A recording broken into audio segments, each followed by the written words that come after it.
I'm Jason Bradford. I'm Asher Miller. And I'm Rob Dietz. Welcome to Crazy Town, where three stooges take on the four horsemen. With the churn of daily news growing more apocalyptic by the headline, and with Earth scientists competing ferociously for the title of gloomiest doomer, it's time for some fun, or at least making fun, with a new fantasy football-style draft. This time, Jason, Asher, and I are making our way through our top 3 signs of civilizational collapse in 3 categories: Earth systems, pop culture, and politics. But we refuse to remain mired in the muck. Each round of the draft will be accompanied by some countervailing forces, some real-world examples of people facing reality and building resilience together.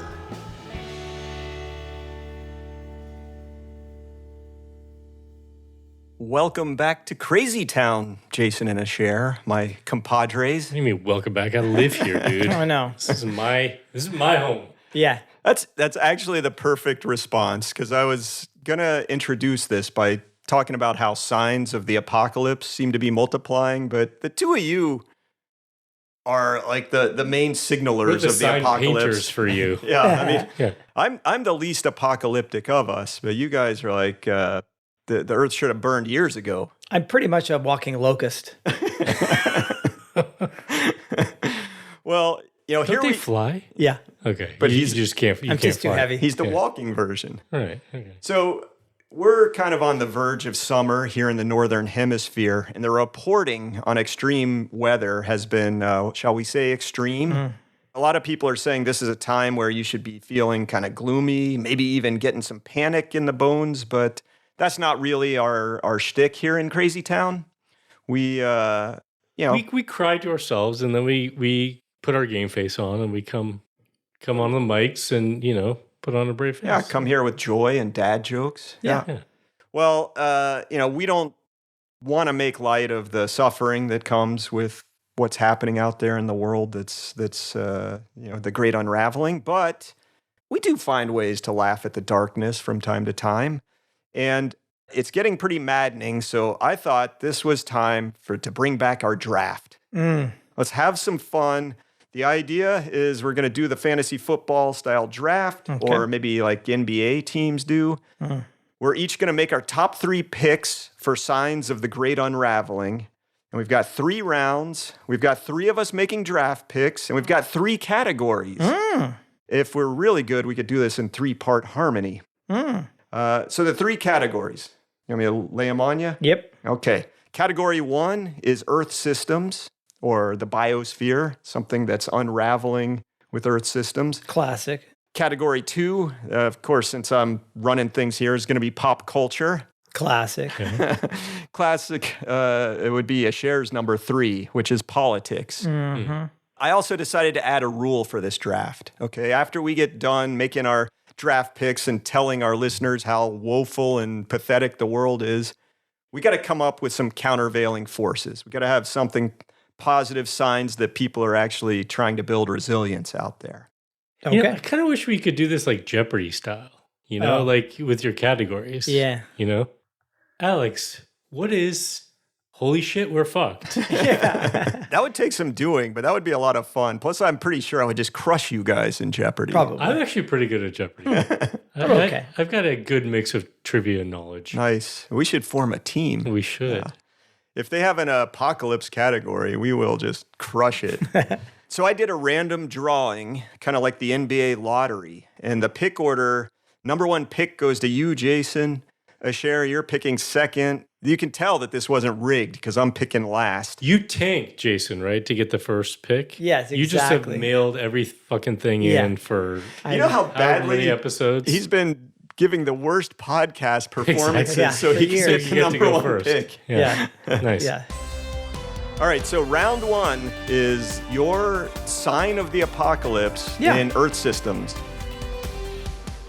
Well, I would say, there's this team that monitors the Thwaites Glacier. Thwaites Glacier. And this is this glacier that is at the kind of the foot of the West Antarctic ice sheet. And it's this fast moving glacier. It just keeps it moves over a mile a year. It sort of is moving towards the ocean. It's huge. Would you say that it still moves at glacial speed? No, it moves faster than that. That's what's so crazy about it. It's like the size of Florida, and it's a glacier the size of Florida. Now, the big deal is that what keeps it from moving even faster into the ocean is that there's this ice shelf out there. But this ice shelf, which is floating ice, so it's on the ocean, and the glacier's mostly on the land, right? But this ice shelf, they just released, they came back from more surveys and the data and blah, blah. And there was just this recent release about how the ice shelf, it's just rapidly just fracturing and thinning in just amazing amount. They're like, oh yeah, this thing is probably going to start accelerating beyond its current rapid pace. On the plus side, I did get some ice shelves from IKEA for my house, and Nice. I put those up. So Yeah. So what's the big deal? I mean, this glacier comes in, goes out into the Arctic Ocean, and then, I mean, we could just go and like grab it, drag it, Yeah, no, and then just use it for drinking water. It averages like 1,000 meters thick for the size of Florida. And a little bit hard to. I already tried to grab Florida and move it out into the ocean so they could be an island resort. There's the Antarctic circulating current is also failing a bit, slowing down like a lot. It's this huge current, and because of it slowing down, it's allowing an upwelling of warm water. It's cold surface water that kind of kept the ice shelves intact, and now that's failing, and these ice shelves are rapidly falling apart, and then so for the dumb people like me, this glacier making it into the ocean, is bad news because it's going to raise. So Florida real estate values is just plummet. Good point. Yeah. So this thing, the size of Florida, is going to doom Florida real estate. Yeah, but it also beachfront property. It holds back the rest of the ice sheet. So the West Antarctic ice sheet is like 14 times larger than this glacier. Yeah. And so anyway, I think it is a good chance that sea level is going to rise faster than anticipated, because every time they go look at it, they're like, oh, it's worse than they have no clue how fast. And of course, this warm water and the loss of the ice shelf, now there's going to be, ocean water getting underneath the glacier, because it's actually parts of the glacier is actually below sea level. Kind of lubricates Give me the real news, though. What does this mean for my stock portfolio? Well, apparently nothing, because stocks keep going up. Thank goodness. Well, that's why we're in crazy town. But, it represents the cryosphere in general, which is sort of the part of the Earth that is in long-term ice cover, and that's dramatically reducing. And that ice is reflecting light, so the albedo is good to have all that bright white stuff, and we're losing that. So it's just sort of one of these positive feedback loops that's bad. So nice. Positive meaning reinforcing. Not happy positive. Correct. Because that sounded pretty damn doomerish to me. It's pretty awful.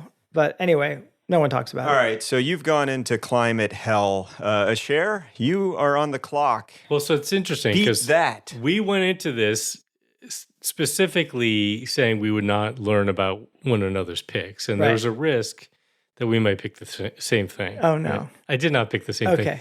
But there's a lot of similarity in what I picked and you picked. So also looking at climate systems.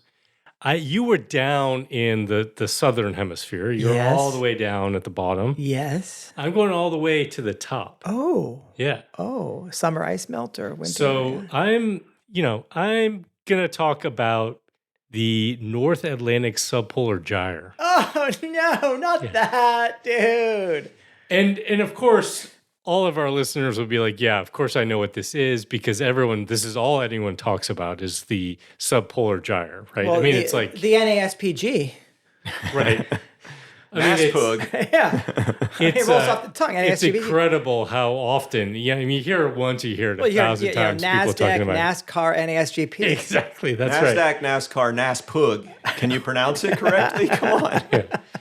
Yeah. So we've talked before on this podcast about climate tipping points. You were just talking about an example of that, Jason, right? I couldn't help it. One of the ones we've talked a lot about is AMUC, right? Yeah. The Atlantic meridional overturning circulation. Mm-hmm. We'll just call it AMUC. Not to be confused with the AMC theaters. No. Okay. Although one might really put the other out of business. Which one will it be? We've talked about this with Emily Shearing, for example. So for those who don't know, the AMOC moves warm waters from the very southern part of the Atlantic, like, South Africa, the tip of South Africa, all the way up to the North Atlantic. And it helps maintain mild climates in the Western and Northern Europe. So if you think about it, Great Britain, for example, is actually much warmer. It's much more moderate temperatures than it would normally be, considering how north it is, right? And that's because of what's basically happened with this ocean current system. And it not only just keeps, kind of Western Europe and, parts of the North Atlantic warmer, it really regulates the entire global climate system. So people have been worried about the possibility of an AMOC collapse. It's not something people talk a lot about, but if you hear pieces or read articles about like climate tipping points, it's probably the one that people talk about the most. Well, the North Atlantic subpolar gyre is actually connected. It's sort of a part of AMOC, but it's localized to the very, very northernmost part of the Atlantic. It's this counterclockwise circulation of water there. And its impacts are kind of more localized to, Great Britain, Ireland, Eastern Canada, maybe northeastern U.S. areas. And it really helps those areas stay warmer. Now, the reason I bring up the SPG, right, is some reporting that's been done, some analysis and research that's been done by folks that we know, like Tim Lenton, colleagues of his at University of Exeter. They wrote a big report in 2023 about climate tipping points. And in that report, I'm quoting here, they identified SPG collapse as one of 5 tipping points at risk of being triggered under current levels of global warming. So at the time that they wrote this, we're talking about less than 1.5 degrees warming. We're already seeing a situation here. We've talked about this. I had a conversation with Emily recently about this, of the possibility with things like El Niños, super El Niños, those temperatures actually rising more quickly and then staying there, right? So this is just one of 5 tipping points that they identified as being a risk, even just at current levels. We are shooting past those levels quickly, right? And then another friend of ours, Lori Leyburn, commissioned some research looking very specifically at the risk of SPG collapsing, right? And their approach was actually to try to look at the kind of actually the security implications for Great Britain if this happens. And part of the reason they focused on that is because seemed to be a higher risk. So they found a 45% chance of SPG collapsing this century, but as early as 2040. So faster than AMOC collapse, likely. And again, this was under kind of business as usual situation, and that it could collapse more quickly than that, and it could collapse very rapidly. So like within 10 years. Right. And the implications of that is, let's say this thing shuts down. You're looking at 3 degrees Celsius cooler temperatures in the winter potentially in Great Britain, which doesn't sound like a lot. It's a lot, right? We're talking about, people talk about the little ice age. Some people think that actually that might have been triggered by an SPG collapse. Many, many, many millions of people died, during that. Right. And not only does it create much cooler temperatures in Great Britain, Ireland, potentially the eastern portion of the United States and Canada, but it'll also make summer temperatures potentially much warmer. So you're just looking at greater extremes, which will impact things like food production.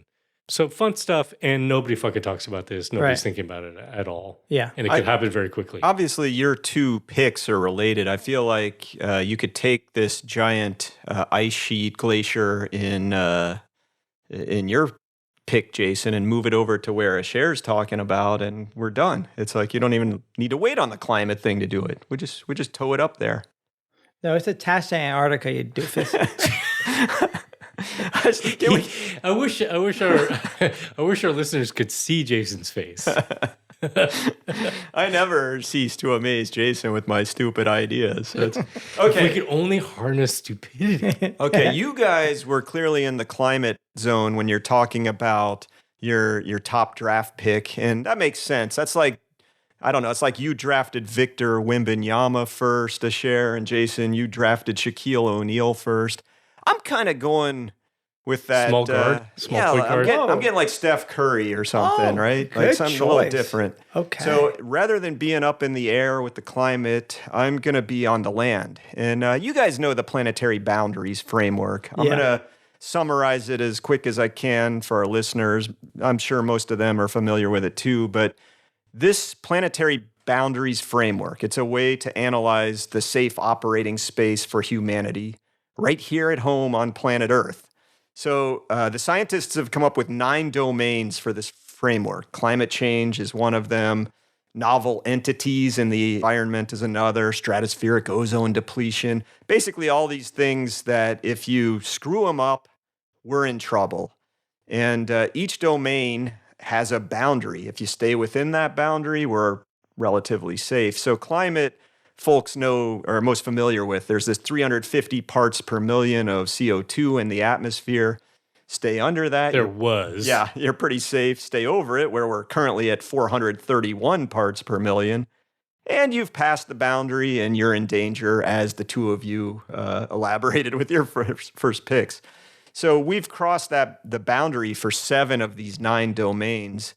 Who are the 2 laggards? Yeah. Losers. Yeah, I know. Come on, get it together. I think we kind of repaired the ozone a bit. Now we know where we need to focus our energy. Yeah, exactly. Gotta get those up. Yeah. Well, so there's one domain that hits me really hard, and that is land system change. Right. I always thought when this framework first came out, it was really underestimating land system change. So the idea of land system change is it's about the degree to which humanity has converted forests, grasslands, wetlands, and other natural areas into farms, cities, suburbs, and other ecologically degraded landscapes. So that process could happen legally, right? Like you get a permit and build a home, or it could happen illegally, like you're logging illegally in whatever, the Amazon or here in North America.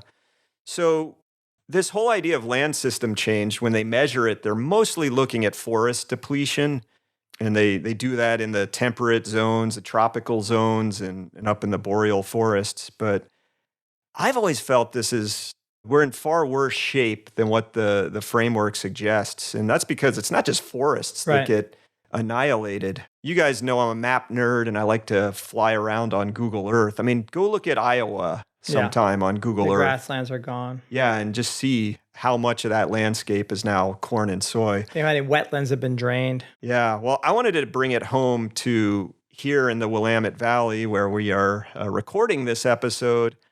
And it's often touted as kind of an eco hotspot in the United States, at least from I guess, crunchy hippie perspective or something like that. But it's one of the most altered ecoregions on the continent, with well over 90% of our natural habitat having been changed. Mm-hmm. And it's your fault, Jason. Exactly. I was going to say.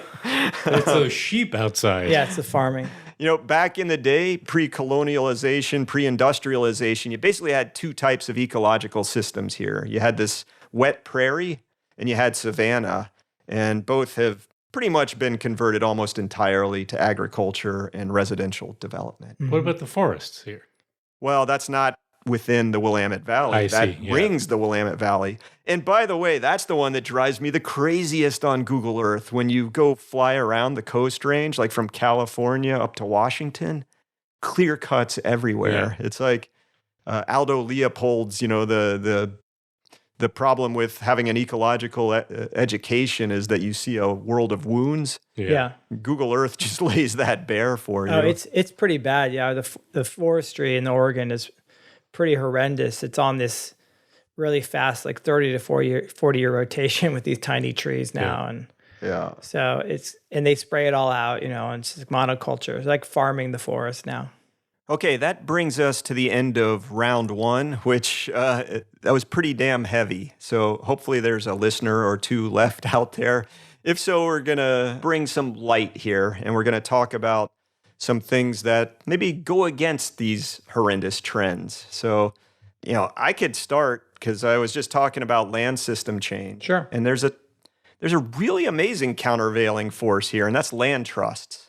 I was looking up some of the stats, and according to the Land Trust Alliance, which is a nonprofit here in the United States, there's almost 1,300 active land trusts across the country, and they've protected 61 million acres, which is, I know that's a number hard to understand, but it's more than all national parks. How's it compared to the state of Florida? Yeah, how's it compared to how much Gates owns? So apparently we haven't pulled you out of the darkness of round one yet. No, that is pretty amazing.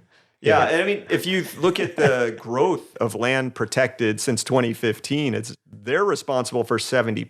Jeez. Yeah, so land trusts, I don't know how familiar everyone is, but they kind of come in two flavors. You got these conservation-oriented ones where they're trying to set aside habitat, but then there's also community-based ones that have other purposes like affordable housing or protecting farmland or all kinds of stuff. So anyway, I just found that to be it's kind of inspiring when we're faced with all this land use change. I love it because we think of like, oh, the government protects things in parks, but often that's a historical legacy of like, well, what's not economically useful? Right. But what land trusts are doing in many cases is finding people willing to take land out of sort of economic production and do restoration work in it.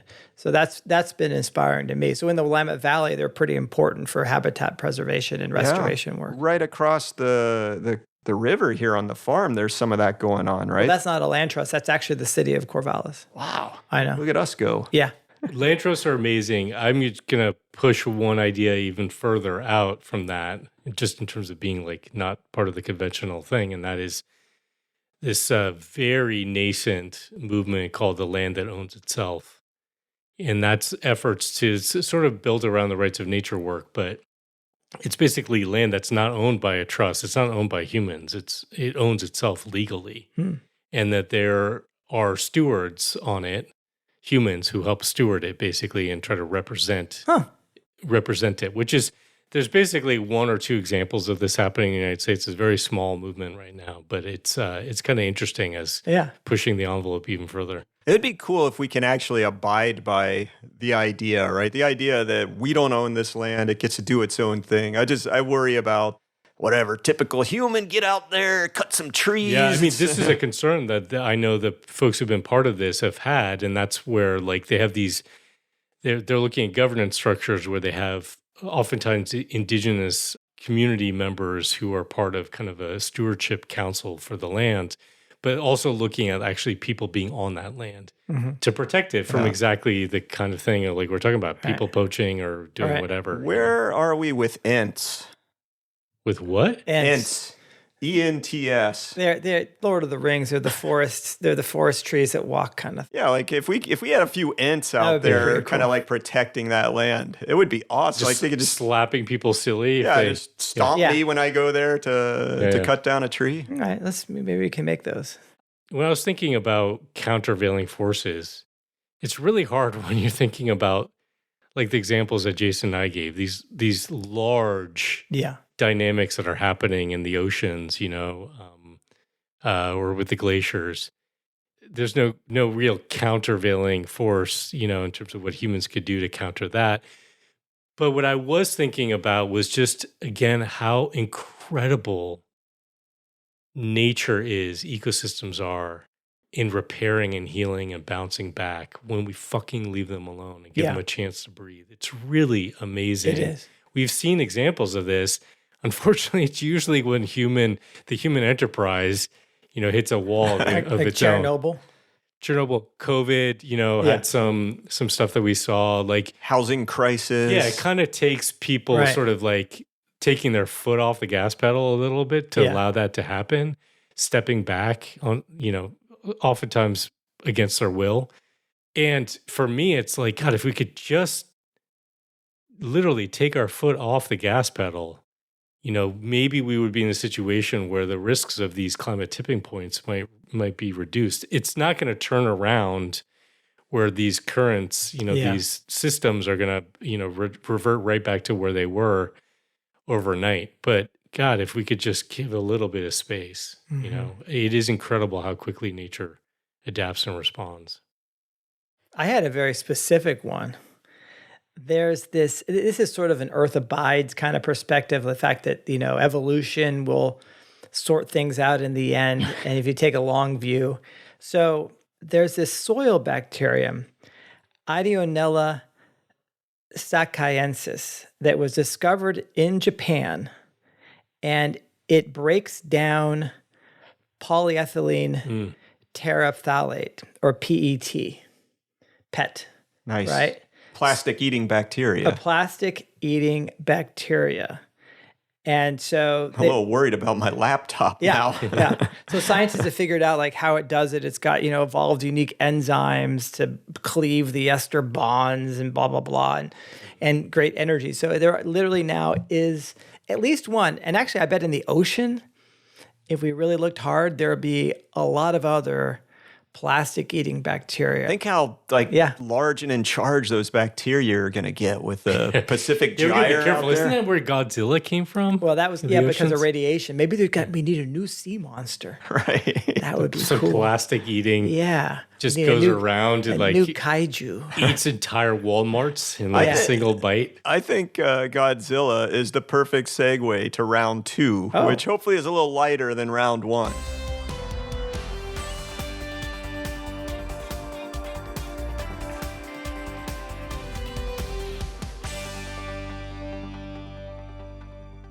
Okay, round 1 of the draft is in the books.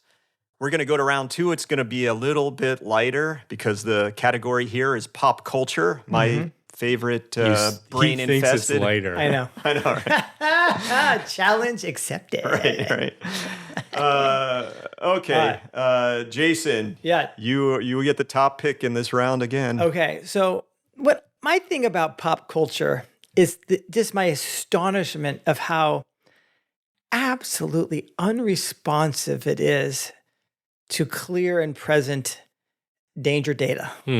Like the pop culture seems to have zero consciousness about things that are so obvious to me. Okay, so we have this unresolved conflict happening in the Persian Gulf, and there's this huge supply crunch in some places already happening, and it's imminent here for the primary enabling, materials of modern techno-industrial civilization. Yeah.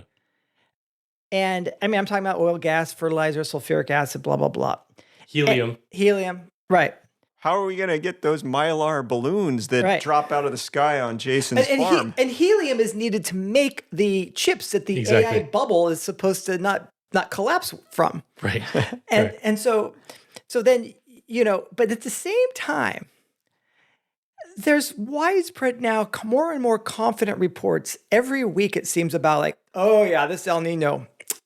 Yeah, I think it is going to be super. I mean, there's always a little caveat, like the probability is shifting from 50-50 super El Nino to like 80% probably super, whatever. Like it seems like as the closer we get to the timing of the switch of the people are more confident that it's going to be absolutely massive.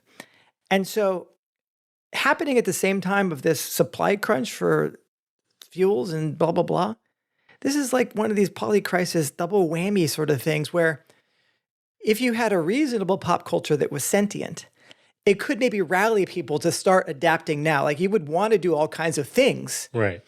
But instead, it's blindly ignorant. There's like zero reaction. Like the stock market's at all-time high. Is your draft pick the fact that there is no good pop culture reporting on the apocalypse? There's like the fact that there's no reaction. I mean, this is not even apocalypse. This is just like in other words, there's a material evidence in front of us of two things.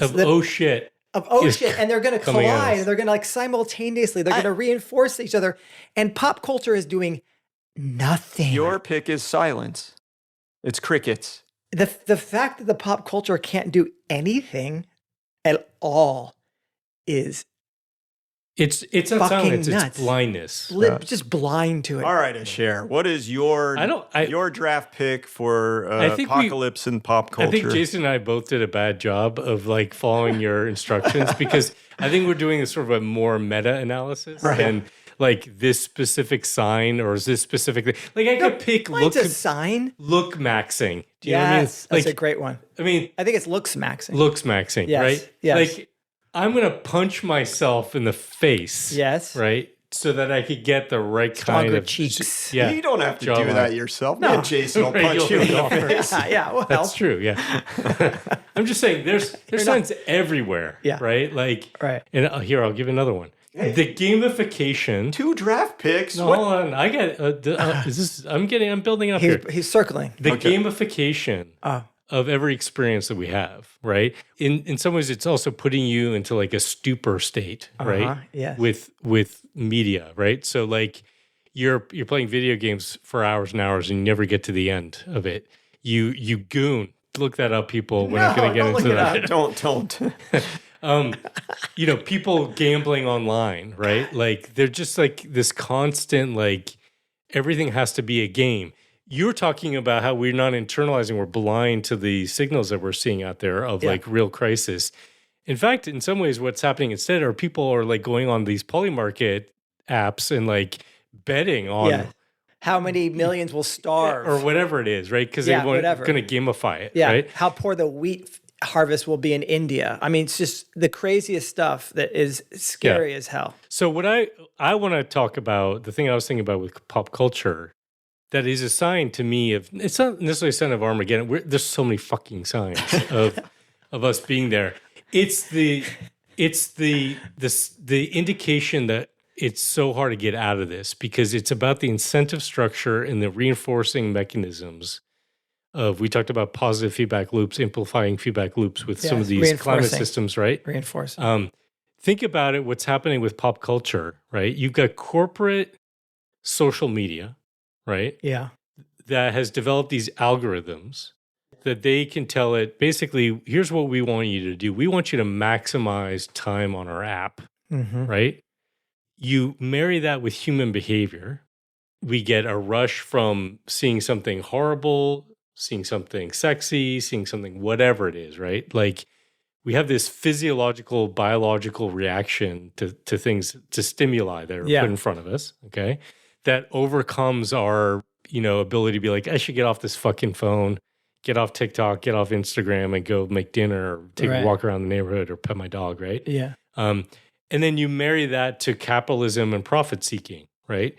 So you've got a situation where people have learned, influencers in pop culture have learned that the way that they can best get attention and to sell ads and make money is to be more and more extreme in their positions. They have to do things to like create shock. People, they make fake fights with each other. They totally game the system. I mean, you think about reality TV started this. I may have started, but that was the big deal too. I think professional wrestling is the model here. And Trump learned in both of those arenas. But like Candace Owen, like I think she believes some of her shit, but she's like, people listen to her because it's entertainment. And she's saying things like the Mossad and the French Legionnaires are trying to kill me. They've got a death sentence on my head, right? They're floating around trying to get me. Emmanuel Macron's wife is really a man. Like just creating these crazy conspiracy theories. And people like tune in at first because it's like entertainment. And the algorithm is feeding this shit to them, right? And it's like, what the fuck is this person talking about? And they're like kind of horrified, surprised, whatever. And then they get drawn in, right? It's so sad because that stuff is just stupid. Right. And I saw 4 new bird species for the farm yesterday. Yeah. You know how excited I was?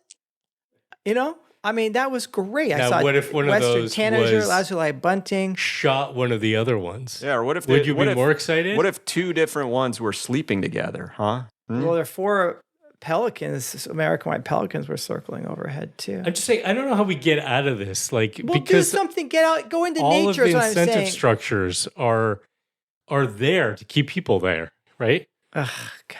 All right, you guys in your meta style, I'm going to go simple here, okay? This is my pick for signs of the apocalypse in pop culture.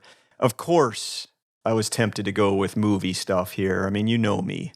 But I also happen to be a sports fan. I've been known to attend a Portland Timbers soccer game or an Atlanta Braves baseball game here and there. So what's apocalyptic in the sports world? Well, so many things. We did a whole episode on how the Pac-12 in college sports is sending teams flying all across the country. Well, not the Pac-12 there is no Pac-12 anymore. Exactly. Well, they reformed it. Yeah, they dissolved, and then you got like Stanford is in an East Coast conference and whatever. So that's pretty apocalyptic. I was looking at, we're in the NBA playoffs now, and one of the games, it said tickets as low as $882. Oh, God. Like people are going to spend $882 for one seat in a basketball arena for a game. That's apocalyptic. But this is my apocalyptic thing. We're not even there yet. What is the fastest growing spectator sport in the world? Oh, slapping. If only. Slapping, whatever that is, slap fighting. MMA. That has a very small footprint. No, it's Formula One racing. F1. Of course. But they're using batteries. Yeah, right. So F1 is 22 drivers, 11 teams. They drive super fast cars around a circuit, some kind of circular thing, or around city streets that make laps. These cars get 5 to 6 miles per gallon. No, aren't they all electric now? No, they have electric motors as well. Oh. Yeah. It's not all electric. Oh. 52 fatalities from 1952 to 2017. This is the fastest growing sport? Yeah. Like in terms of like watching Spectator, yeah. And to me, it's not just the resource use and the carnage that's apocalyptic. It's the way that it's pitched. So I found this article by this guy, Douglas Jace, and he says, quote in there, F1's best strength is how to sell the experience. From premium ticket prices to hospitality suites and the ultra-exclusive paddock club, Formula One isn't like your average Sunday game where you get wings. Race weekend feels closer to Coachella or Fashion Week. It's where speed, celebrity, fashion, and status all collide. I don't know if he did that on purpose, but all collide is a pretty sorry thing to write about auto racing. And he says that's a huge part of why its appeal keeps expanding. And the sport is also backed in a big way by the Apple Corporation. Is that why they made that movie with Brad Pitt? There you go. Bring it around to my time. The movies, yes. Well, it started with Netflix. So there's an F1, basically reality TV series. That you could actually, I haven't graphed this, but I bet you could chart the uptick in F1 popularity directly to when the Netflix show started. Uh-huh. Yeah. And it's back up to personalities or creating stories around these drivers and the teams. Yeah. There's like feuds and political rivalry. That movie that you brought up, Jason, which is named F1, was the 9th highest grossing movie of 2025, made $629 million worldwide. And I now have a proposal for Crazy Town. If we could get the funding... We should sponsor an F1 car. Well, that's a great idea, but I was thinking... It just says, this sucks. Can we do live broadcast from the Las Vegas Grand Prix? That's like coming up in November. Crazy Jason's Town wanted trip. to go to Vegas. I've never been. And winter birding down there would be great. In Vegas itself? Well, no, but I get out of the city pretty fast.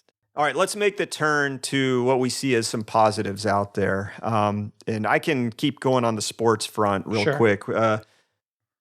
I've always thought, why watch sports when you can play sports? Yeah. To me, it's more fun, it's more engaging. And so obviously, if you're not watching F1, you probably can't participate in F1. Right, but, it's the worst. But the fastest growing participation sport is pickleball, Jason.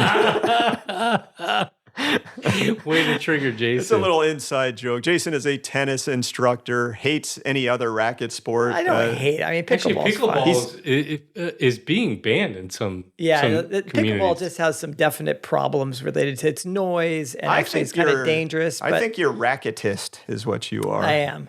But it's if you do it right and safely, it's fine. Yeah, fairly low impact. Other team sports that have become popular, flag football is really on the rise, volleyball, soccer. And I was just thinking, these are all pretty low footprint things if you want to do with your friends or your local team and just go out in the neighborhood and play. So participatory sports are up in general, you'd say? Yeah, and comparing like that activity to going to Las Vegas to watch cars roll around a track and gamble and stuff like that. I mean, the people around me who play tennis take it very seriously, and it is part of your life. Like, you see the same people like, here again, Melissa. It's like, oh yeah. So I think it does keep people healthy. Have something like that to do for sure. Yeah. That's great. That's a sign that the apocalypse can be held back. Get out there, play more tennis, people. Yeah. Okay. What I was thinking about, again, just in the context of my sign of the apocalypse being sort of social media and algorithms and all that stuff, is just, it's more a feeling and a hope. This is where I'm a secret closeted optimist at heart. What? I didn't know that. That doesn't compute. It's like 17 layers in. Right. Okay. It's like way deep. Like if it was a Russian nesting doll, it'd be you need a microscope to We got to see it. We got to do some surgical procedure here Yeah. to remove the optimism. There is it's in there. Okay. And so when I think about like the silver lining on this fucking shit show that is like social media and all that, is I think the AI slop we're starting to see and we'll see more of could send people off. Oh, right. Just be like, I'm done with this shit. Right. I want reality. I can't deal with this anymore. There's so much inundation of bullshit. Like, I can't tell what's real anymore. I want like an authentic connection of some kind. Authenticity is in. I think a reaction to, I don't know if you guys seen that there's been these commencement speeches of people talking about AI stuff, and all the students are like booing. Everyone gets booed. And I just think that I've been waiting for a long time. We talked about this. I've been waiting for a long time for sort of like an anti-phone.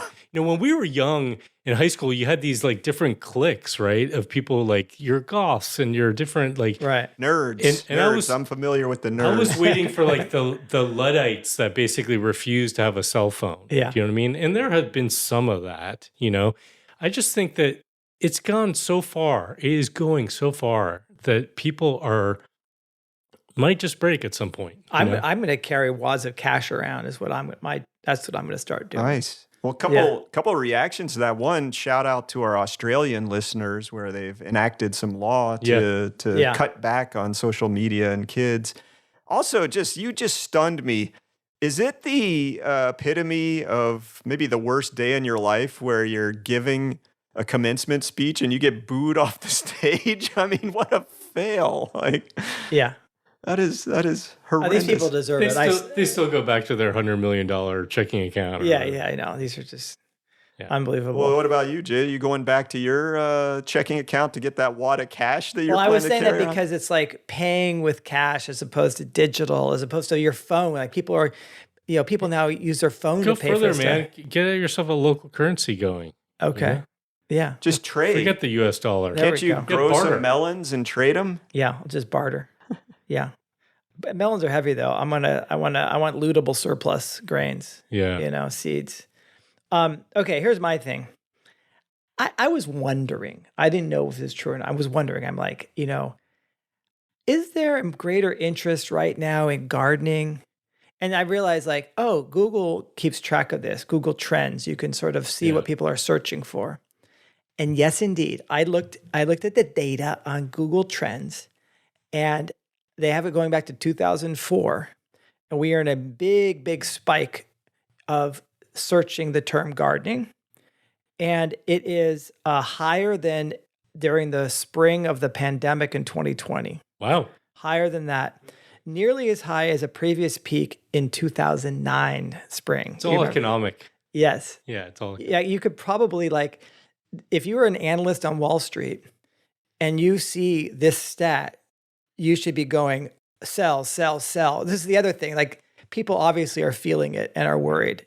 So while, giving my previous rant saying like pop culture is not doing anything, but maybe deep down there's other people, like the people that are not caught up in pop culture are feeling it and thinking about it, and they're responding sensibly. But of course, you don't want to promote this too much. I should long like Roundup because people are gardening more, so they're going to spray more stuff in their properties. Most home gardeners don't do that kind of stuff. Really? Yeah. I thought you were going to talk about some awesome gardening movie that's sweeping the nation or something. Well, there's that Zach Galifianakis. The Zach Galifianakis. There's also the sheep movie too, right? I haven't seen that one. I want to see that. Apparently, it has a bummer lamb in it. I've got a bummer lamb right now. I'm very fond of Olive, so she follows me everywhere. I'm her mother, her daddy mama. Anyway, it's cute. The world of combat sports is rapidly evolving. First, there was boxing, where grown men move around a square-shaped ring to punch each other in the face until one falls down. Then, there was mixed martial arts, where grown men and women move around an octagonal ring to punch and kick each other in the face, squeeze necks, and pull joints out of their sockets. Then there was slap fighting, where people with gargantuan hands stand across a counter from one another and take turns giving and receiving full swing slaps to the face until one of them falls down. Each evolution of combat sports brings society ever closer to the nirvana of true meaning and lives well lived. That's why we're proud to present the next evolution, the Ultimate Nurpling Championship. At the start of each match, combatants will lock hands on each other's chests. At the sound of the bell, we'll find out who has the most pinching power and twisting torque. In the Ultimate Nurpling Championship, the only way to win is by knockout. You can't tap out when your fingers are locked down on your opponent's areolas.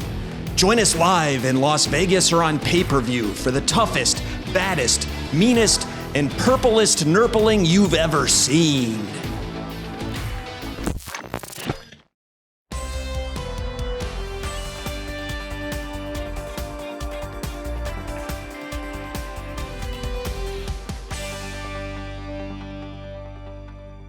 All right, round 2 is in the books. Let's move on to round 3. Remember, the category is politics. And as much as Asher is champing at the bit to go first, it's still your turn, Jason. All right. I just became aware of something that was absolutely hysterical and insane at the same time, which is perfect for us, right?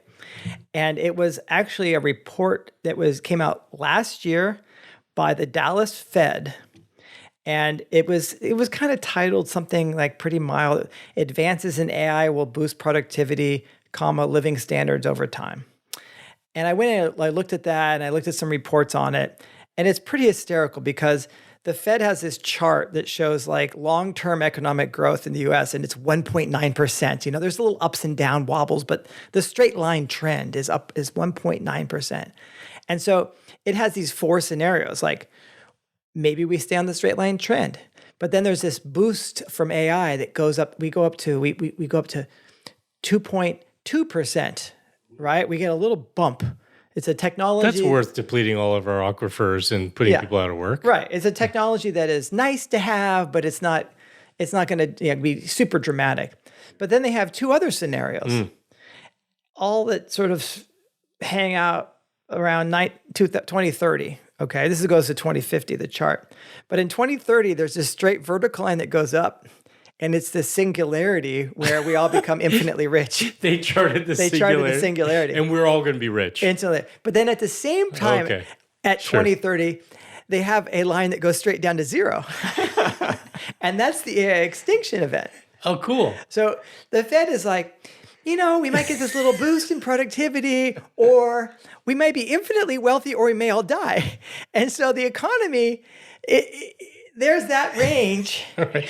Talk about a K-shaped recovery. How in the world does somebody with that job come back to work the next day? That's a shrug of a graph. That's I don't fucking know. I don't know. Yeah. And but what's amazing is that, of course, I don't think any of that's there's no limits to growth. It's still the main thing they think it's probably just this growth with this little boost, forever and ever. And it doesn't. I don't care about. I don't care about the Thwaites Glacier or the Persian Gulf. I don't care about any of that. I don't care about the planetary boundaries. Why would you? Yeah. All right, that's your draft pick. Is the Dallas politics? Federal Reserve? Well, I think it's political economy. I mean, this is the Fed that's sort of like outlining, like, here's what we expect to happen in the U.S. And our target on monetary policy is to keep us on this path, right? Yeah. It's politics. The Fed's, these are political appointees, and it's all one duopoly. Well, all right, share. The Fed could become completely politicized soon. Yeah. What is your sign of the great unraveling in politics? So many things. Yeah. I'm going to talk about the clear corruption of the U.S. Supreme Court. Oh my God. So we don't have to get into all the specific examples about how courts, not just the Supreme Court, but courts, generally. I mean, you look at the lower courts and you often, people talk about the court over here, right. It's all weird. Is this way. And it's like, it's such a clear indication. Well, what's the difference between the court that's down in the South and the one that's in San Francisco? Right. You know what I mean? It's like, it's politics. So we don't need to get into all of these, examples, but there have been a lot that have been happening by the U.S. Supreme Court, a lot of them on the shadow docket, which means that they're not actually happening in the light of day with public arguments being made. They do this not during sessions. They do this internally, basically, and put out these rulings. But I want to focus on basically a few that have happened just recently with this court, right? There's how they strengthened the power of the executive branch, specifically this executive, Donald Trump, in the ruling in 2024, Trump v. United States, right, that basically gave him presidential immunity for any action that he can claim was made in his role as the chief executive, right? Mm-hmm. So carte blanche, basically. In the same year, they reversed the Chevron doctrine, which had, for like 40 plus years, I think, had basically provided technocrats in the executive branch with leeway to interpret and create regulations based upon laws that Congress passed. So, if Congress didn't spell out exactly, what was intended, what the rules would be, around something, but they're like, let's regulate water, right? It was entrusted, to the EPA to kind of, figure that stuff out. Well, the Supreme Court came in and basically said, the executive branch can't do that. These departments, the staff who are often experts or used to be experts in their field, can't go do that and set regulations themselves. In fact, that's the role of the judiciary. So they took it away from the executive branch, which is kind of interesting. And then just a few weeks ago, the Supreme Court basically gutted the Voting Rights Act, right? And I don't want to talk about the details of that specifically. I just want to talk about the timing of it. Okay, so it was a kind of an unusual timing for when they kind of announced a decision, because it was like basically rushed out the door and used by some states to quickly change what they're doing. In fact, to disenfranchise voters in the process. And it was just such a blatantly, to me, partisan act. Yeah. Okay. But the thing I guess I want to point out about this is that I think it's important to recognize that we're seeing more political partisanship on the part of the Supreme Court, but there's already been a longstanding form of partisanship, certainly since John Roberts became the Chief Justice on the Supreme Court. Yeah. And that's a partisanship towards corporations and businesses, right?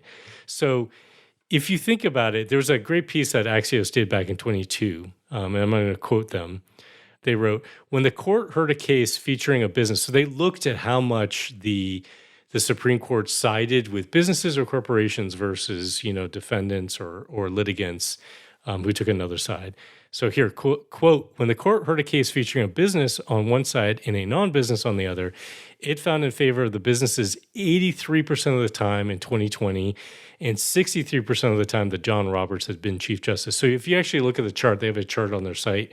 We'll put a link in. You can see kind of a growth over time in courts, and it's just gone more and more progressively in favor of corporations. Because a corporation needed more power. I mean, that's been clear for decades. So just by context, right? 63% of the time that John Roberts has been Chief Justice, 83% of the time 2020. They wrote this looking at 2020. I don't know the data after 2020. It's 140% exactly. now. But that compares to historically for the Supreme Court, they've ruled in favor of businesses 41% of the time. And then if you think about it, even the most liberal justice, probably arguably on the court, Sotomayor, she voted in the interest of businesses 48% of the time. So I just want to name that basically the fingers of the justice system have always kind of favored certain things. And now we're just seeing it on, I would say, real political partisanship hyperdrive. Yeah. Well, it's funny. My draft pick is really good to follow yours up, this whole partisanship idea, because my draft pick is gerrymandering in the U.S. So here in the U.S., government is supposed to be a republic. We have congressional representatives who serve their home districts. Each district contains about the same number of people. That's how it works. And that number is roughly 760,000 people. They're represented by one member of the House of Representatives. So, and that keeps growing, by the way, because population grows, but the number of representatives in Congress doesn't grow. Right. And occasionally, changes can be made. But regarding how districts are drawn on the map, traditionally that's been done every 10 years when a new census happens, right? And recently, states have begun redrawing the districts mid-cycle to give political advantage to a particular party. So Texas, California, Virginia, and Florida have all recently had these redistricting fights. And then you brought up that case, Asher. Only Virginia lost theirs, but yeah. But you brought up this case, Louisiana versus Calais, that gutted the Voting Rights Act, and it opens the floodgates for redistricting. So now doing that, redrawing your district to favor your party, that's called gerrymandering. I don't know if you guys care about the origin story. There was a guy named Eldridge Jerry. We know gerrymander. I know gerrymander. It's not named after him. This goes way back to, it's actually a combination, like a portmanteau of a former governor of Massachusetts named Eldridge Jerry, who signed the Declaration of Independence. And ironically, he was against redrawing districts. It's just that he was governor at the time that law passed. So his name's forever on it. And when political cartoonists drew this thing, they said it looked like some giant mythical salamander. Oh my God. So you got Jerry and Mander is the state of redrawing these districts. So I always thought language is beautiful and smart. That's pretty stupid. It's kind of amazing. Right. Well, so I read this article, came out of Harvard from a professor named Ben Schneer. And in the article, he's talking about that Supreme Court case. And he said, it's, quote, court-sanctioned partisan redistricting.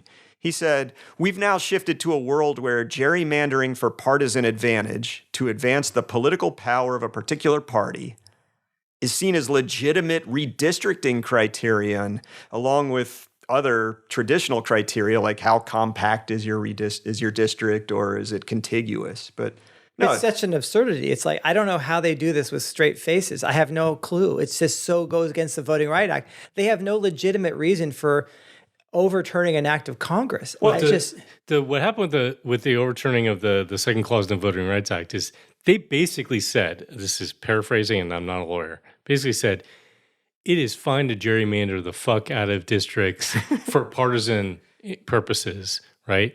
But you can't do it in favor of historically disenfranchised communities, right? You can't do it based upon ensuring minorities have representation. Mm-hmm. So how fucked up is that? You know what I mean? And what we're seeing now is the South just rushing. Yeah, rushing. You know, and you've got cities like Memphis, you know, that will basically have no representation, of. There's a whole nother piece to this too, which it just sets off a long-term sort of warfare mentality, right? I mean, right now the Republicans are in power, so they're going to redistrict as they can, but someday that'll change, and then the Democrats are going to try to. I'm going to point out some trends here in all of our examples, right? Because we started with Earth systems and we looked at climate tipping points, basically, right? I was talking, at least in my example, when we're talking about popular culture, about sort of the way things feed on each other, right? In terms of like the incentive structure for things. And now what you're describing here is basically this one-upsmanship, right? If one side is willing to, go further, the other side feels like it has to go further, this right? Is and Steve they keep Bannon's doing this. Politics of War. Or maybe it's one downsmanship. It's not Steve Bannon. It was the guy before that, but Bannon was a real believer in this philosophy. Like in Democratic circles right now, there's conversation about, because of what the Supreme Court did, of saying we actually have to change the Supreme Court. Right. Well, let's make more seats on the Supreme Court. Let's, so you just keep upping and upping and upping, these things, and they feed on each other. Extremism begets extremism. Yeah. A positive feedback loop. Exactly. It's also positive. Okay, let's find some examples of countervailing forces, as difficult as that might be. No, I got a good one for this. There was a research done by Carnegie, and the Civic Pulse people that looked, and this was done just a couple of years ago. It looked at how local politics is affected by this national polarization. And it said that there's a lot of protective forces happening in local politics, and it's not nearly as polarized as national politics. And so this is pretty nice. They basically, there are all these, they interviewed thousands of local politicians. These would be like city council people, county commissioners, and asked them like, how polarized are things? And they said, most of them said they're not that bad. Like, we get along, even though we know we're from different parties, because a few things. One, we're dealing with really basic issues where we're looking at constituents who we know, and we also live here, and so we understand the need, and we want to get stuff done. Like, it affects us. And then the other is, they found this interesting thing that the smaller the local community, the least polarized it was at the local level. Doesn't surprise me at all. Yes. Yeah, you got to have dinner with that person the next day. That's and if right. you're Yes. Well, here's a quote. The more one interacts with folks with divergent views, the more one realizes we are all human beings with more in common than not. One survey respondent, an elected official from California, told the study's authors, quote, hard to scream at someone and wave a flag or gun in their face when you just sat next to them at a Lions Club function. Right. So I thought that was a good counterpoint. Yeah. Mine is kind of similar. We have this ally, Jeremy Lent, and he writes a blog called Eco-Civilization and has a book with that title as well. And we published one of his pieces recently in resilience.org. The title was Democracy Was Never Designed to Work, but Something Better is Emerging. And he talks a lot in that piece about sortition. Mm. And sortition is where we appoint political leaders not by election, but basically by public lottery. Yeah. So it's akin to how we do jury duty here. You just essentially call people in. He left a couple of reasons why the whole representative elections aren't working that were kind of fascinating to me. And one is kind of obvious. When a representative gets elected, their primary concern becomes re-election. Mm-hmm. And if you're going to get re-elected, you need the money, which means you got to please the lobbyists. And this is why, the corporations are winning and all that. But a second one was really interesting to me. He said elections often select for the wrong qualities. You get these candidates who have high charisma, wealth, ambition. Yeah, they're connected to powerful people. Dark triad. Jinx. They're dangerous because they're not representative of the population. So anyway, sortition is this idea we could overcome all that. And he gave some examples. Like in Ireland, they had 99 randomly chosen citizens who deliberated for 18 months on the issue of abortion. You can't get a more fraught issue. And they heard testimony from women who were in crisis with their pregnancies. They were able to ask questions of medical and legal experts. And the whole process was broadcast publicly. And they ended up with a recommendation to legalize abortion. And they passed a referendum that had 60% of the vote agreed with them.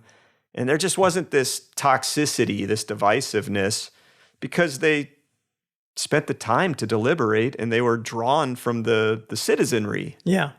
It's pretty amazing. And I think people probably witnessing that there was real thought and to hear other people's rationale for things. you may still disagree with them, right? Yeah. 40% of the population that voted disagreed, right? And some of them probably very strongly. But at least then they're not just a boogeyman on the other side, right? That's evil. Like there's some kind of, they have a belief system. It may not be yours, you know, that you could see. Well, in this country, I would take a sortition of farm animals or lunch meats over the election of the people that we have now. I mean, it is astonishing. Like, how often do you watch a politician at the national level giving some sort of speech or whatever in Congress, and you go, this is just a show. Like, very seldom do you actually feel like they're a real human being trying to get some truth out of this, right? It's often just so much is show. And so it sounds like when you get regular people up there. Right. Back to some of the trends we were talking about earlier, like I was saying with AI and people seeking authenticity. Yeah. I think that's actually an area. Now it could be dangerous authenticity. I think part of the appeal that Donald Trump has had is people thought he was authentic. He was not a polished politician.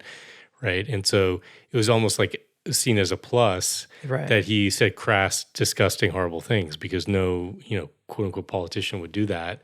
But I do think people are hungry for politicians that seem more real. And I think we'll probably see more of that. I think for me, like, again, thinking back about the example I gave with the Supreme Court, and you could say the same thing with gerrymandering and some of this other stuff when it's taken to such an extreme. I think when we make this awful stuff visible, that's largely invisible. I had a conversation with Thomas Lindsay on this podcast, Crazy Town, I think episode 103. It was called "It Was Never Your Democracy Anyway." And, in that conversation, we talk about the experience that he's had as a lawyer working with communities who are trying to stop initially hog farms or other really environmentally ruinous things coming into their community. A lot of the process was lifting the veil from people's eyes because they thought, like this is a democracy and, we all have a say. And if our community comes together and we all band together and we, our local elected officials say, we don't want this hog farmer in our community, then that's democracy and we can have our way. And then to realize that actually, well, a lot of like the Constitution and the way things have been set up is, corporations are given rights as individuals, and they could basically say that these communities are infringing on their rights, right, to do that.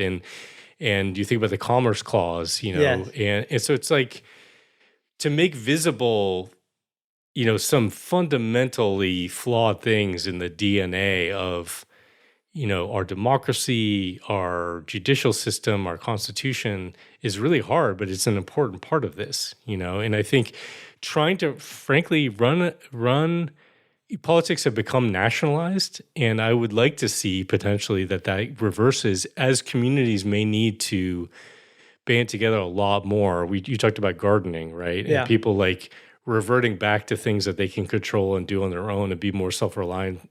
If communities are able to do that more, and then they have more of those relationships, then maybe people will be, the nationalization of politics in a sense will get hopefully more reversed in the sense of like, no, the interests of this community are real. We know what this community needs. We're going to represent that. And then doing it at that local level, you gave this example, Jason. It's borne out with groups that I talk to that are working on polarization and basically trying to get groups of people with different perspectives to come together. What they found is it's actually not just sitting around and hearing from each other about like what their views are. It's actually doing projects together. When you do projects together with people to meet needs in the community, the politics goes to the side, and then those people who may disagree with you on abortion or gun rights or whatever it is, they're now human. Yeah. You know what I mean? And you could live with your differences. It doesn't mean you all have to agree now, but you see them as human beings. But I think part of it, frankly, is just seeing how nakedly corrupt the system we currently have is not a positive thing, but it's like, I kind of feel like it's a necessary to get out of this. This is a silver lining. Okay, we've done 3 rounds of signs of the apocalypse in the categories of Earth systems, pop culture, and politics. One thing we've learned here is that I clearly won this draft, and my team will be the champions. Well, you're the only one who followed the rules fully. But I think I can't count on you guys to follow the rules. Yeah. But my takeaway from this is that there's a lot of signs of the apocalypse, of society unraveling out there. And I agree with you, Asher, that making that visible and, it's not that we want to wallow in the mess all the time, but making it visible is really important. But there's also things to do out there, right? There are ways to go against these bigger forces. You're not going to go out and solve climate change. You can't push that ice ledge back up, put the glacier back on top of the mountain or whatever. But there are places to engage. And I don't know, I feel like some of what we're proposing to go out and do in response, let's get out and do it. I want to hear from our listeners. I want to know what signs we missed. Yes. And also what things are happening that give you some hope, that are countervailing forces. So send us an email, crazytown@postcarbon.org. Sounds great. I can't wait to open that email. Well, Rob will. Yeah. I'll send you all the apocalyptic stuff, and I'll read all the countervailing forces, and it'll just reinforce where we are. Deal. That's our show. Thanks for listening. If you like what you heard and you want others to consider these issues, then please share Crazy Town with your friends. Hit that share button in your podcast app or just tell them face to face. Maybe you can start some much needed conversations and do some things together to get us out of Crazy Town. Thanks again for listening and sharing. Crazy Town, da, da, da, da, da, da, da, Crazy Town.